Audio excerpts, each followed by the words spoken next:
অনেকেই বলে সিজারে কিসের কষ্ট, শুধু পেট কাটে। এমনটাই শোনা যায় কিছু লোকের মুখে। তারা কি জানেন পেটের 7টা পর্দা কেটে সন্তানকে পৃথিবীতে আনতে হয়। আধ ঘন্টার মধ্যে 3টে স্যালাইন শেষ হয়। মোটা সিরিঞ্জে মেরুদণ্ডের ইঞ্জেকশনটা সারা জীবন কষ্ট দেয়। যখন অবসর মেয়াদটা চলে যায় তখন গলা কাটা মুরগির মতো ছটফট করতে হয়। আপনজন ছেড়ে পোস্ট অপারেটিভ রুমে থাকতে হয়। প্রতিটা মিনিট যেন এক একটা ঘন্টার সমান মনে হয়। সময় যেন যায় না। প্রিয় মানুষদের মুখ দেখার জন্য কি ভীষণ অস্থিরতা। ঘন্টার পর ঘন্টা কাটা জায়গায় কি যে কষ্ট তা বলার মতো নয়। যার হয় সেই বোঝে। তার সাথে হতে পারে খিঁচুনি, নিথর শরীরে থরথর কাঁপুনি, হাতে ক্যানলাইন, স্যালাইন চলছে, অন্যদিকে গলা শুকিয়ে কাট হয়ে যায়। কেন জানেন? 1 ফোঁটা জলের জন্য। কত আকুতি মিনতি 1 ফোঁটা জলের জন্য। কিন্তু 24 ঘন্টার আগে কোনো জলই দেয় না, দেবেও না, দেওয়া উচিতও না। মৃত্যুকে হার মানিয়ে এসে যদি শুনতে হয় পেট কেটে বাচ্চা হলে আবার কিসের কষ্ট, আমি বলি দেখুন, বাচ্চা যেভাবেই হোক না কেন, যার বাচ্চা সেই জানে কতটা কষ্ট সে প্রথম থেকে সহ্য করে আসছে এই শেষ অবধি। তাই বলি সিজার একটি বড় অপারেশন। তাই অন্য অপারেশনের মানুষদের যেমন সহানুভূতি জানান, তেমনই একটি সদ্যজাত মাকেও সহানুভূতি জানান।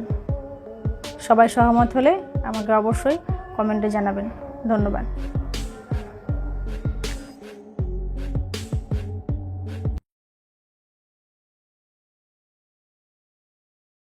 অনেকেই বলে সিজারে কিসের কষ্ট, শুধু পেট কাটে। এমনটাই শোনা যায় কিছু লোকের মুখে। তারা কি জানেন পেটের 7টা পর্দা কেটে সন্তানকে পৃথিবীতে আনতে হয়। আধ ঘন্টার মধ্যে 3টে স্যালাইন শেষ হয়। মোটা সিরিঞ্জে মেরুদণ্ডের ইঞ্জেকশনটা সারা জীবন কষ্ট দেয়। যখন অবসর মেয়াদটা চলে যায় তখন গলা কাটা মুরগির মতো ছটফট করতে হয়।